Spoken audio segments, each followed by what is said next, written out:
ഷുക്കൂർ മലപ്പുറത്തിനെതിരല്ല, മുസ്ലിങ്ങൾക്കെതിരല്ല എന്ന് പറയുമ്പോഴും വെള്ളാപ്പള്ളി അതിനിടയിൽ കൂടി വർഗീയത പറയുന്നു എന്നുള്ളതാണ്. ആ സെന്റൻസിൽ തന്നെ 2-3 പ്രാവശ്യമായിട്ട് അത് റിപ്പീറ്റ് ചെയ്യുകയും ചെയ്യുന്നുണ്ട്, ആ കാര്യം പറയുന്നതിനിടയിൽ കൂടെ. അപ്പം അത് ആവർത്തിക്കുക തന്നെയാണ് വെള്ളാപ്പള്ളി. എന്തുകൊണ്ട്, ഏത് സാഹചര്യത്തിൽ ഇത് പറഞ്ഞു?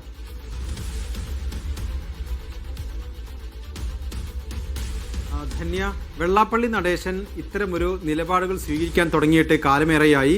അദ്ദേഹത്തിന്റെ നിലപാടുകൾക്ക് കുറച്ചുകൂടി ദൃശ്യതയും പ്രാധാന്യവും കൈവന്നത് അദ്ദേഹം മുഖ്യമന്ത്രിക്കൊപ്പം വേദി പങ്കിടുകയും മുഖ്യമന്ത്രി അദ്ദേഹത്തിന് വലിയ പരിഗണന നൽകുകയും ചെയ്യുന്ന ഒരു സാഹചര്യം കൂടി കണക്കിലെടുത്താണ്.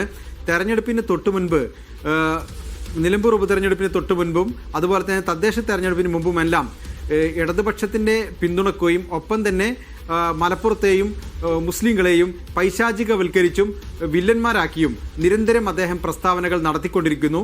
അതിനുശേഷം ഇപ്പോൾ തദ്ദേശ തെരഞ്ഞെടുപ്പ് ഫലത്തിന് ശേഷവും അദ്ദേഹം അതേ നിലപാട് തുടരുകയും കുറച്ചുകൂടി കടന്നാക്രമണം പാണക്കാട് തങ്ങൾക്കും അതുപോലെ തന്നെ മുസ്ലിം ലീഗിനും മലപ്പുറത്തിനുമെതിരെ നടത്തുന്നു എന്നുള്ളതുമാണ് ഏറ്റവും പ്രധാനപ്പെട്ട കാര്യം. അതായത് തെരഞ്ഞെടുപ്പ് ഫലത്തെ നോക്കിയല്ല അദ്ദേഹത്തിൻ്റെ നിലപാട്.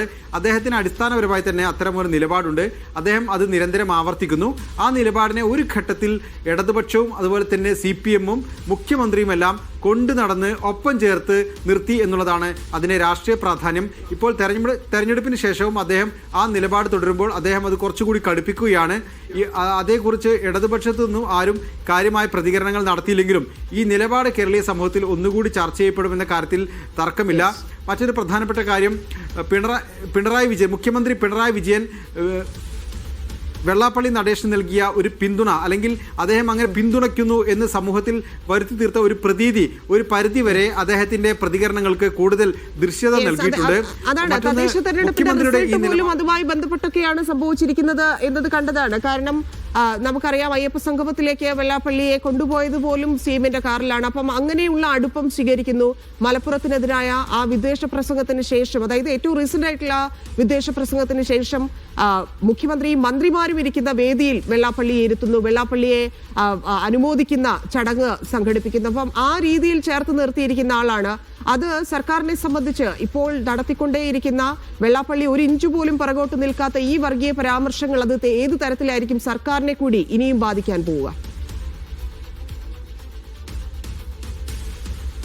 വെള്ളാപ്പള്ളി നടേശൻ ഉന്നയിക്കുന്ന, അല്ലെങ്കിൽ വെള്ളാപ്പള്ളി നടേശന്റെ ഈ വംശീയ പരാമർശങ്ങളെല്ലാം തന്നെ നിലവിൽ അതൊരു ജനാധിപത്യ സമൂഹത്തിന് ഭൂഷണമല്ല എന്നൊരു നിലപാട് ഇടതുപക്ഷത്തുള്ള പ്രധാനപ്പെട്ട നേതാക്കൾക്കെല്ലാം തന്നെ ഉണ്ട്. എന്നാൽ മുഖ്യമന്ത്രി പിണറായി വിജയൻ അദ്ദേഹത്തെ ഒപ്പം ചേർക്കുന്ന ഒരു നിലപാടാണ് സ്വീകരിച്ചത്. മറിച്ചൊരു സന്ദേശം മുഖ്യമന്ത്രിയിൽ നിന്ന് വരാത്തിടത്തോളം കാലം അതിനെ തള്ളിപ്പറയാൻ നിലവിൽ CPM നേതാക്കൾ ആരും തന്നെ തയ്യാറാകാൻ സാധ്യതയില്ല. ഈ തെരഞ്ഞെടുപ്പ് അവലോകനം CPM ആരംഭിച്ചതിന് ശേഷം ഇക്കാര്യത്തിൽ മുഖ്യമന്ത്രിയുടെ നിലപാട് നമുക്ക് യോജിച്ചതല്ല, അല്ലെങ്കിൽ വെള്ളാപ്പള്ളി നടേശനെ പോലെ ആളുകളെ സമയത്ത് തള്ളിപ്പറയാത്തത് വീഴ്ചയായി എന്നെല്ലാമുള്ള അഭിപ്രായങ്ങൾ CPM-നകത്തെ നേതാക്കൾക്കുണ്ട്. അത് ചെറുതായെല്ലാം ചില യോഗങ്ങളിലെല്ലാം പ്രതിഫലിക്കുന്നുണ്ടെങ്കിലും അതൊന്നും മുഖ്യമന്ത്രിയെ തിരുത്താൻ പോകുന്നതോ അല്ലെങ്കിൽ മുഖ്യമന്ത്രിയുടെ അഭിപ്രായത്തിന് മുകളിൽ വരുന്നതോ ആയി മാറിയിട്ടില്ല. അതുകൊണ്ട് തന്നെ വെള്ളാപ്പള്ളി നടേശനോടുള്ള വിയോജിപ്പ്, അല്ലെങ്കിൽ അദ്ദേഹത്തിൻ്റെ നിലപാട് ഇടതുമുന്നണിക്ക് ചേർന്നതല്ല എന്നൊരു പൊസിഷൻ ഇടതുപക്ഷത്ത് CPM-നകത്ത് ഉയർന്നു വരുന്നുണ്ടെങ്കിലും അത് ഒരു നിലപാടായി മാറിയിട്ടില്ല. അത് അതിനോടൊരു അനുഭവം മാത്രമായി നിലനിൽക്കുകയാണ് എന്നുള്ളതാണ് പ്രധാനപ്പെട്ട കാര്യം.